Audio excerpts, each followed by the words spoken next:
Tout le monde pense qu'être bon avec l'argent, c'est de dépenser moins que ce qu'on gagne.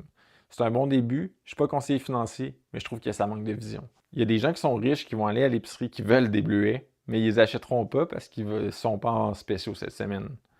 Le 2 piastres qu'ils économisent n'ont aucun impact sur leur fortune. Ils pourraient les prendre et les mettre dans leur panier.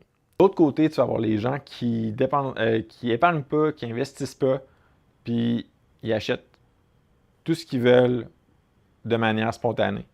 À la fin du mois ou à la fin de l'année, ils vont se demander est passé où mon argent. Ils n'auront pas de souvenirs mémorables. Ils vont juste avoir plein de choses qui n'accorderaient pas vraiment de valeur au final. Ma vision d'une personne qui est bonne avec l'argent, elle entraîne ces trois muscles. Le premier, c'est faire de l'argent. Il y a une limite à ce que tu peux couper, mais il n'y a pas de limite à ce que tu peux gagner.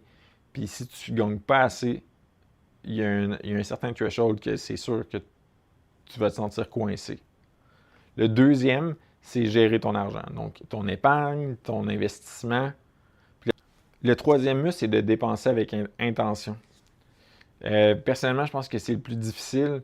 Tu vas avoir les deux côtés. Tu vas avoir les gens qui n'oseront pas dépenser, puis ceux qui dépensent en n'importe quoi. Moi, c'est le premier. C'est j'ose pas dépenser. J'ai un petit côté séraphin. J'ai peur de manquer d'argent plus tard parce que je l'ai dépensé aujourd'hui. Mais en gros, dépenser avec intention, c'est dépenser dans les choses que tu aimes puis dire non aux choses que tu n'aimes pas. Si toi, c'est pas important d'avoir un char de l'année, mais tu vas avoir ton Toyota Camry 2015, puis tu vas partir en voyage, puis peut-être que toi, c'est voyager, ce qui te fait triper, ben tu vas partir en voyage une fois, deux fois par année, selon ce que tu peux te permettre, puis selon ce que tu vas avoir planifié.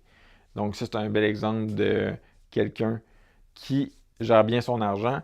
Donc, les quatre grands chiffres que tu devrais focusser, donc on parle de tes coûts fixes 50 à 60 %, on parle d'hydro, ton hypothèque, ton bill de Vidéotron, ensuite ton épargne pour ton fonds d'urgence, tes vacances, on parle d'un 5 à 10 %.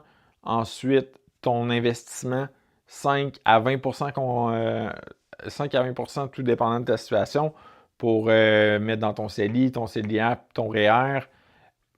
Puis un 10 à 30 % pour ton fun money, pour les choses qui te font plaisir aujourd'hui, sur de quoi que tu veux créer des souvenirs. Je parle toujours en pourcentage, c'est juste parce que ça s'adapte à tous les salaires, puis aussi ça évolue avec toi dans le temps, parce que tu vas peut-être pas avoir le même salaire dans 10 ans. Si tu es intéressé, j'ai créé un guide gratuit pour t'aider à construire ton premier système et ton dernier budget. Le lien est dans la description. Je poste une vidéo par semaine. Abonne-toi.